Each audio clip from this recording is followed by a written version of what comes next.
मुलज़म का मजिस्ट्रेट के सामने सेक्शन 164 का बयान भी कलमबंद करवाया गया, जिसमें मुलज़म उमर हयात ने यह माना कि उसने टिकटॉकर सना यूसुफ का कत्ल किया है। मुलज़म के खिलाफ जो शवाहिद प्रोसिक्यूशन की जानिब से पेश किए गए हैं वो तमाम के तमाम शवाहिद नाकाबिले तरदीद हैं। मुसद्दका फैसले की कापी सुप्रीम कोर्ट से उन्होंने हासिल तो कर ली, लेकिन तरीकाकार के मुताबिक हाई कोर्ट में जमा नहीं करवाई। नाज़रीन, इस प्रोग्राम में जो आज इस्लामाबाद की मकामी अदालत की जानिब से टिकटॉकर सना कत्ल केस का जो फैसला सुनाया गया है, जिसमें मुलज़म उमर हयात को सज़ाए मौत सुनाई गई है, फांसी की सज़ा सुनाई गई है।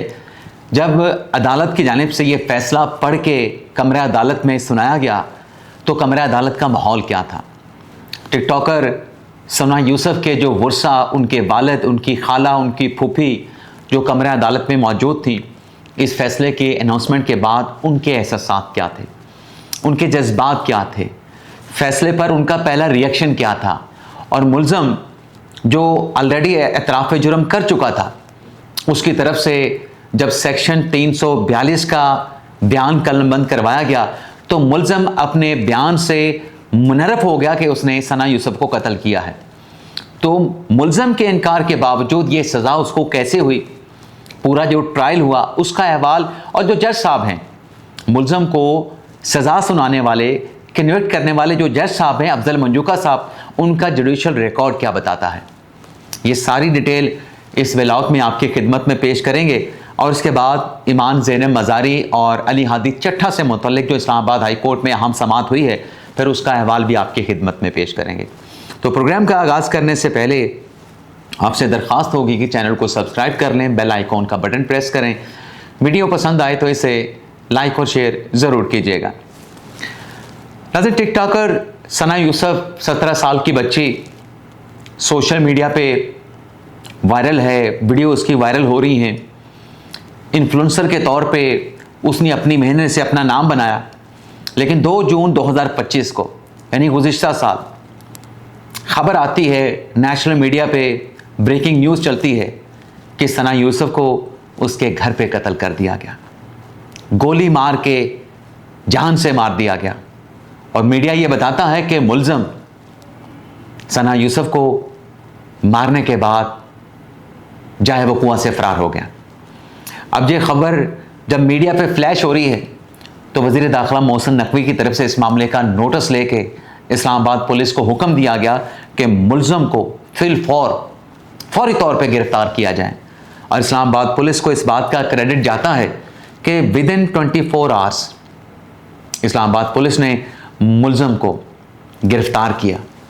ना सिर्फ पुलिस ने मुलज़म को गिरफ़्तार किया, बल्कि शनाख्त परेड की गई, मुलज़म का फ़िज़िकल रिमांड हासिल किया गया, और उसके बाद मुलज़म का मजिस्ट्रेट के सामने सेक्शन 164 का बयान भी कलमबंद करवाया गया, जिसमें मुलज़म उमर हयात ने यह माना कि उसने टिकटॉकर सना यूसुफ का कत्ल किया है। वजह तनाज़ा क्या थी वो भी अपने एतराफ़ी बयान में मुलज़म ने सब कुछ बयान किया।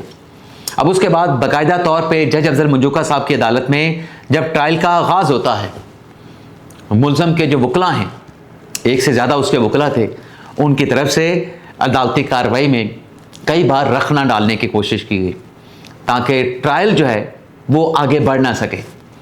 कभी जज अफजल मंजूका का फ़ैसला एक अदालत में चैलेंज किया गया, कभी हाई कोर्ट में गए, लेकिन हाई कोर्ट ने भी ये करार दिया कि जो मुलज़म उमर हयात के वकला हैं वो अदालती कार्रवाई में रुकावट डालने की कोशिश कर रहे हैं।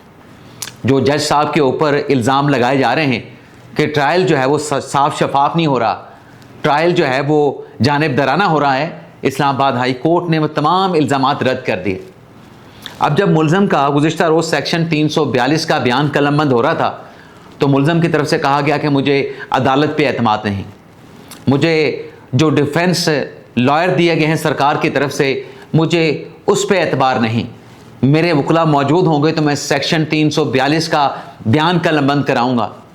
सेक्शन 342 का बयान कलमबंद करवाने के जो सवालात हैं जो कि जज साहब की तरफ से, अफजल मंजूका साहब की तरफ से पूछे गए, उन सवालों का मुलज़म ने जवाब तक नहीं दिया। जज साहब ने अगर पूछा कि सना यूसुफ को कैसे जानते थे, उसके घर कैसे दाखिल हुए, गोली कैसे चलाई, गाड़ी कहाँ से रेंट पे हासिल की, फरार कैसे हुए, उसका मोबाइल क्यों चोरी किया। हर सवाल के जवाब में मुल्ज़म का यही कहना था कि मेरे वकला मौजूद होंगे तो मैं सवाल का जवाब दूंगा, अदरवाइज़ मैं किसी सवाल का जवाब नहीं दूंगा। लेकिन अदालत की तरफ से जो सवालात किए गए, उन सवालात के जवाब में मुल्ज़म का जो भी आंसर था उसे अदालती रिकॉर्ड का हिस्सा बनाया गया, उसे सेक्शन 342 के जवाब का हिस्सा बनाया गया। आज तक अदालती कार्रवाई को मुलतवी किया गया। आज जब प्रोसीडिंग का आगाज़ हुआ तो मुल्ज़म के वकला पेश हुए और मुल्ज़म के वकला की तरफ से कहा गया कि सज़ा ना सुनाई जाए, मुल्ज़म को फांसी की सज़ा ना दी जाए, मुल्ज़म बेगुनाह है। लेकिन अदालत की तरफ से ये कहा गया कि ये अदालत है, यहाँ पे कानून की बात की जाए, कानूनी नुक्ते की बात की जाए, आइन की बात की जाए। यहाँ पे मीडिया के लिए अदालत का ये डाइस नहीं है।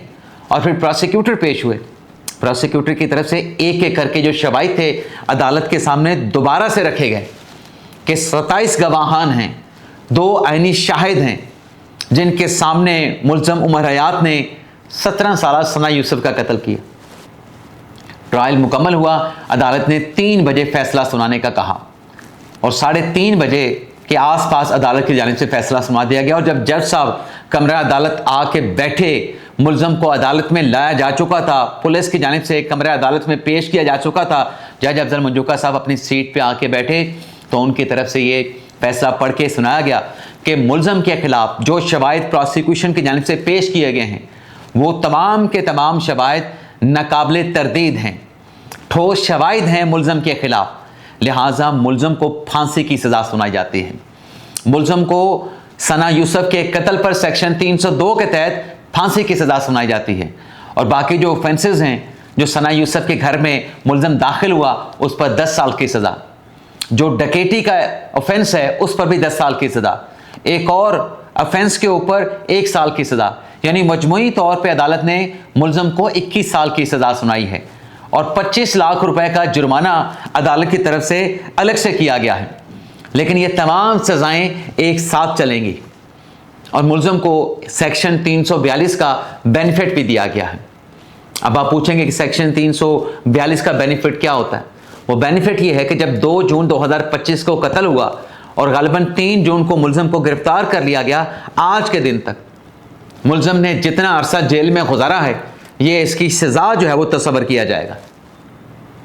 और जब ये फैसला सुनाया गया तो जो गुरसा, वालिद, खाला, दीगर लोग, सना यूसुफ के फैमिली के लोग मौजूद थे, वो कमरा अदालत में आपदीदा हो गए, जज्बात पे काबू ना रख सके, कमरा अदालत में रो पड़े और जज साहब का इस फैसले पे शुक्रिया अदा किया। जब बाहर आए तो मीडिया ने भी पूछा आपके फैसले पे क्या कहते हैं। फैसले पर उनकी तरफ से इत्मीनान का इजहार किया गया और यह फैसला अनाउंस होने के बाद पुलिस मुल्ज़म को लेके रवाना हो गया अडयाला जेल की तरफ। अब ये जो जज अफजल मंजूका साहब हैं, इनका जो अदालती रिकॉर्ड अगर आप निकाल के देखें, ये पंजाब के लोअर जुडिशरी के दबंग जज साहबान में इनका शुमार होता है। अब तक ये 600 कत्ल के मुकदमात का ट्रायल कर चुके हैं। बड़ा मुश्किल होता है कत्ल के मुकदमे का ट्रायल करना, लेकिन जज साहब ने 600 मुकदमा का किया, कत्ल के 600 मुकदमा का। 1 साल में तो उन्होंने 100 ट्रायल मुकम्मल किए थे। जज साहब को उमर हयात के वकला की तरफ से प्रेशर डालने की कोशिश की गई, उन पे इल्ज़ामात लगाए गए, उन्हें हरासा भी किया गया, लेकिन जज साहब ने डट के आज ये फैसला सुनाया है। और ये वही जज साहब हैं जिन्होंने इमाम ज़ैन मज़ारी अली हादी चट्ठा केस का फैसला सुनाया था। और जज साहब को कहा गया था कि आप इमाम ज़ैन मज़ारी अली हादी चट्ठा का केस वो फास्ट ट्रैक पे चला रहे हैं, सना यूसुफ का केस आप क्यों नहीं फास्ट ट्रैक पे चलाते। तो आज उसका फैसला भी हो गया है। बाकी बात रही इमाम ज़ैन मज़ारी अली हादी चट्ठा केस की, जिसकी आज इस्लामाबाद हाई कोर्ट में समाअत हुई है, तो इन्हीं जज साहब की फैसले और कन्विक्शन के ख़िलाफ़ अपीलों पे समाअत हुई। फैसल सिद्दीकी साहब पेश हुए और जज थे आज़म खान साहब। अब जज साहब के सामने फैसल सिद्दीकी साहब ने मुद्दा रखा कि सुप्रीम कोर्ट ने ऑर्डर किया है कि जो सज़ा सस्पेंड करने की जो एप्लीकेशन है उसको आप प्रोसीड करें, उसको 2 हफ्तों में डिसाइड करें। आज़म खान साहब ने कहा, इस्लामाबाद हाई कोर्ट के जज हैं और वो भी लोअर जुडिशरी से एलिवेट होकर इस्लामाबाद हाई कोर्ट में गए हैं। उन्होंने कहा कि इस्लामाबाद हाई कोर्ट के फैसले की मुसद्दका कॉपी कहाँ पे है? अदालती रिकॉर्ड पे तो नहीं थी। तो फैसल सिद्दीकी साहब ने अपने फाइल से मुसद्दका जो ऑर्डर था सुप्रीम कोर्ट का वो निकाल के जज साहब के स्टाफ के हवाले कर दिया। स्टाफ ने वो ऑर्डर जज साहब के हवाले कर दिया। जज साहब ने कहा कि आप इसको ऑफिस में फ़ाइल करें, आप ऑफिस में फ़ाइल करें, आपका ये ऑर्डर मुसद्दका कॉपी रिकॉर्ड पे आ जाएगी, फिर इस मामले का जायज़ा लिया जाएगा। और तरीक़ाकार भी यही होता है। अब न जाने क्या वजह थी ईमान ज़ैनब मज़ारी अली हादी चट्टा के जो लीगल टीम थी कि जो मुसद्दका फ़ैसले की कापी सुप्रीम कोर्ट से उन्होंने हासिल तो कर ली, लेकिन तरीक़ाकार के मुताबिक हाई कोर्ट में जमा नहीं करवाई, जिसकी वजह से आज अदालती कार्रवाई के लिए एक और तारीख देना पड़ी।